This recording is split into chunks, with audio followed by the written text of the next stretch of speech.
Every second, the Earth's crust beneath Iceland continues to shift by about a few centimeters. This slow, silent movement has created more than 130 active volcanic systems, formed kilometer-long fissures, and released molten lava exceeding 1,100 degrees Celsius, enough to cover and completely destroy an entire town within just a few hours. Faced with that power, humans cannot extinguish an erupting volcano. The only thing they can do is build lava barriers to slow down a natural process that cannot be stopped. In today's video, join Mandarin Tech as we search for the answer to a critical question. Can humans stop lava, or are we merely buying time before nature prevails?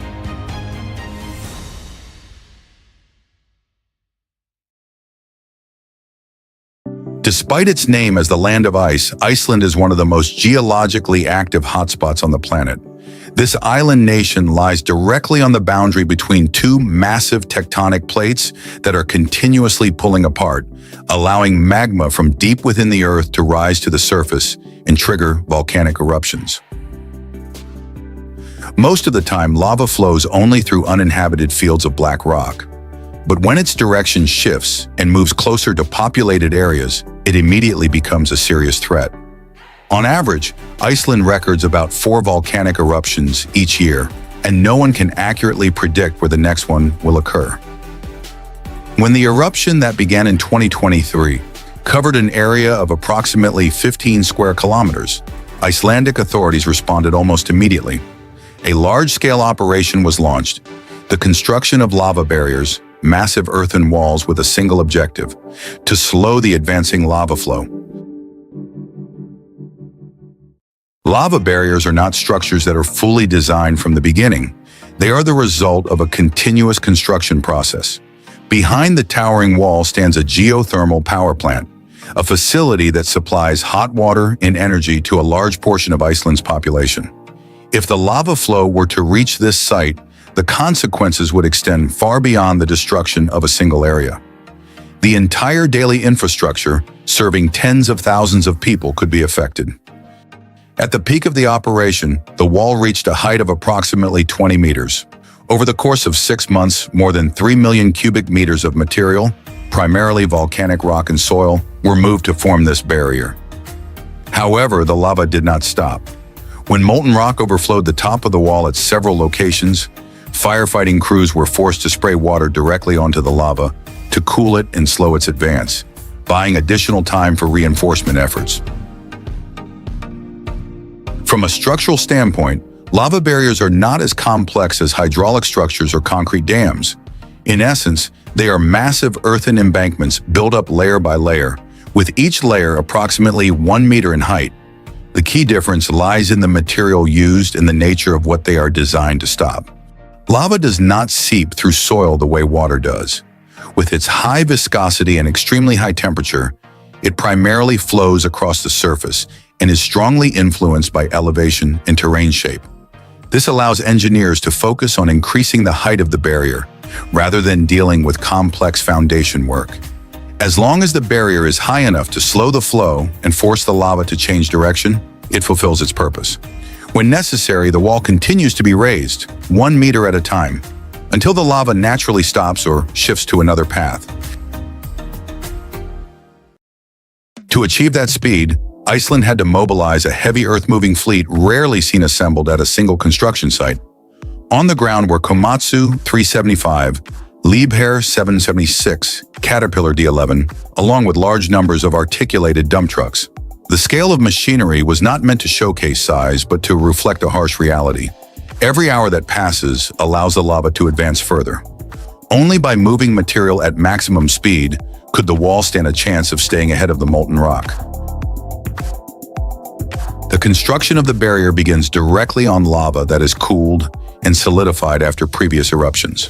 Over time, this lava forms thick, heavy basalt rock that is extremely difficult to break apart. Heavy bulldozers use ripper teeth to fracture this rock, concentrating the machine's full weight onto individual contact points to crush the material. Once the rock is broken into smaller pieces, bulldozers push it into large piles so that excavators can load it onto trucks, which transport the material continuously to the wall construction site. There, the old lava is dumped and compacted layer by layer, with each meter of height calculated in advance.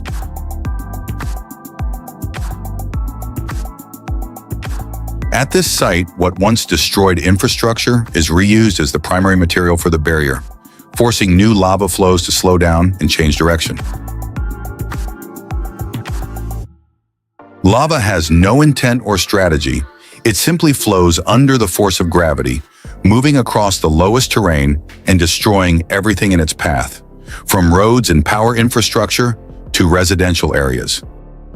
Many locations are forced to be abandoned entirely once the molten rock moves through.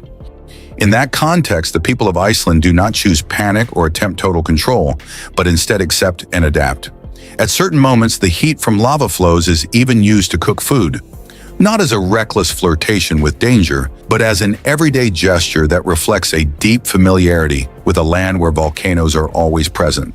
This is the calmness of a society that has learned to live alongside volcanoes, understanding the limits of technology and focusing on protecting what matters most within the time that lava barriers are able to provide. But humans do not always have enough time to build barriers.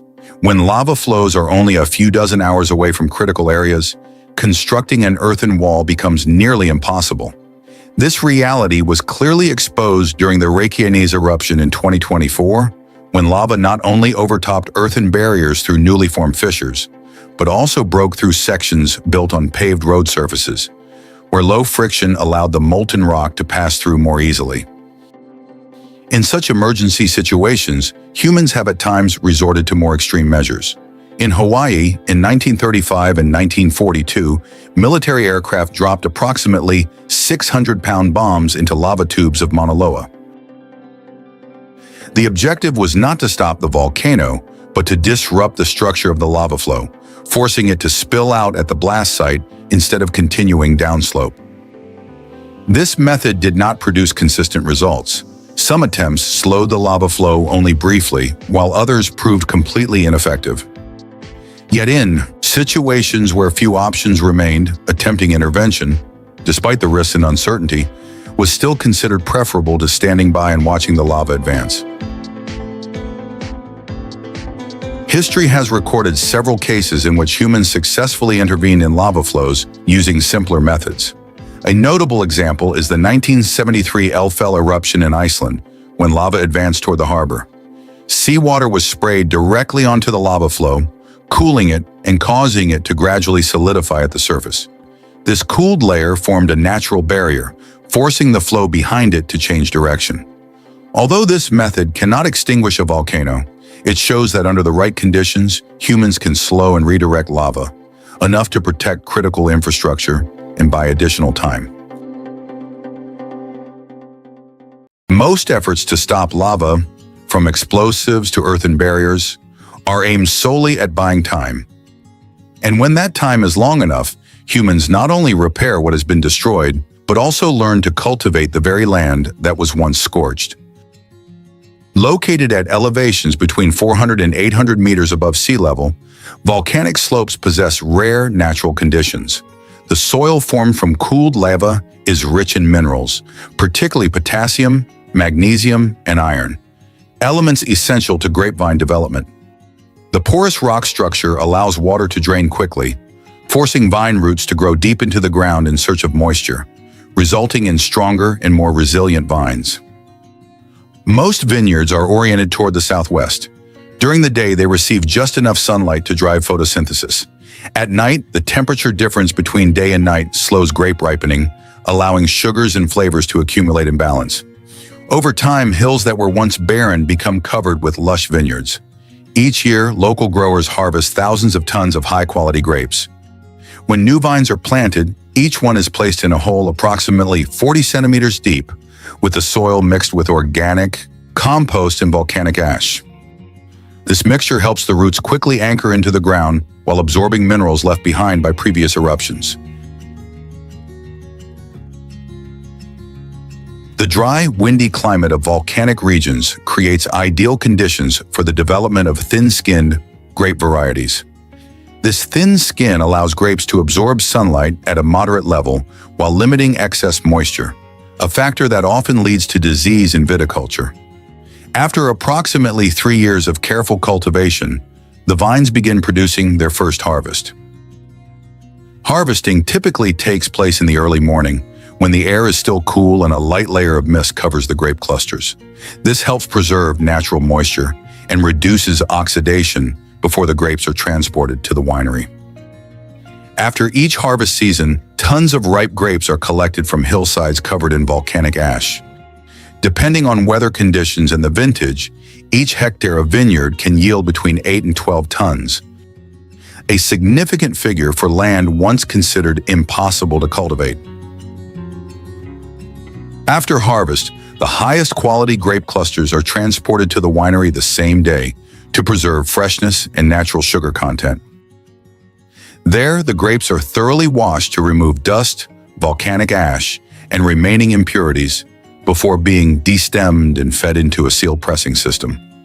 The pressing process is carefully controlled to extract clear grape juice while minimizing the release of compounds that could make the wine harsh or overly astringent. The juice is then transferred to fermentation tanks, where natural yeast converts sugars into alcohol and develops flavors characteristic of the volcanic terroir. After fermentation, the wine continues to age in oak barrels for several months to stabilize its structure and build depth of flavor. Once the desired maturity is reached, the wine is bottled and stored further in cool cellars before being released, becoming the final product of land once covered by lava.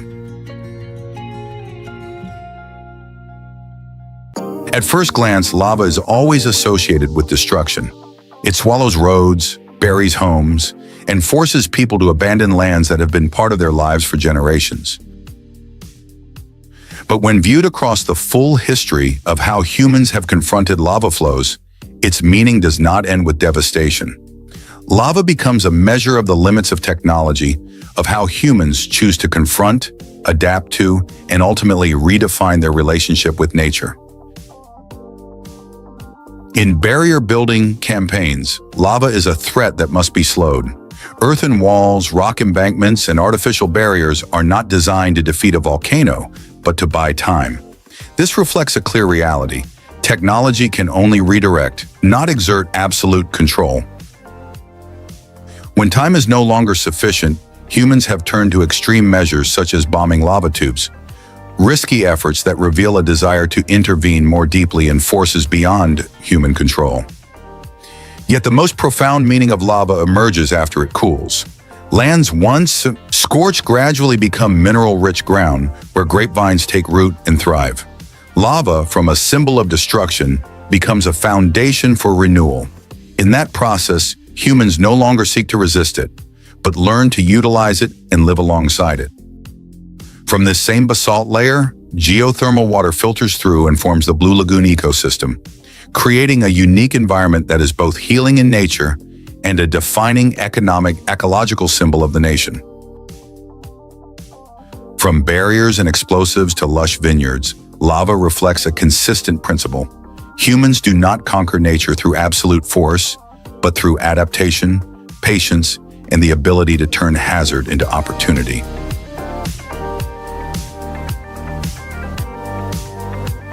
Lava barriers do not stop volcanoes, but they give humans more time. In Iceland, earthen walls are not built with the belief that lava can be completely blocked. They are constructed to protect what can still be preserved: infrastructure, energy systems, and people. In this confrontation, there are no perfect solutions, only decisions that must be made very quickly in conditions where every mistake carries a cost.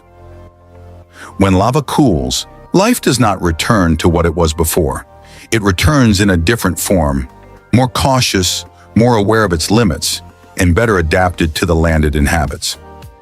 Because after every lava flow, what remains is not only rock, but lessons about how humans coexist with nature. So what are the true limits of humanity in the face of immense geological forces? Continue following Mandarin Tech to explore stories of technology, engineering, and people behind the most extreme geological phenomena on Earth.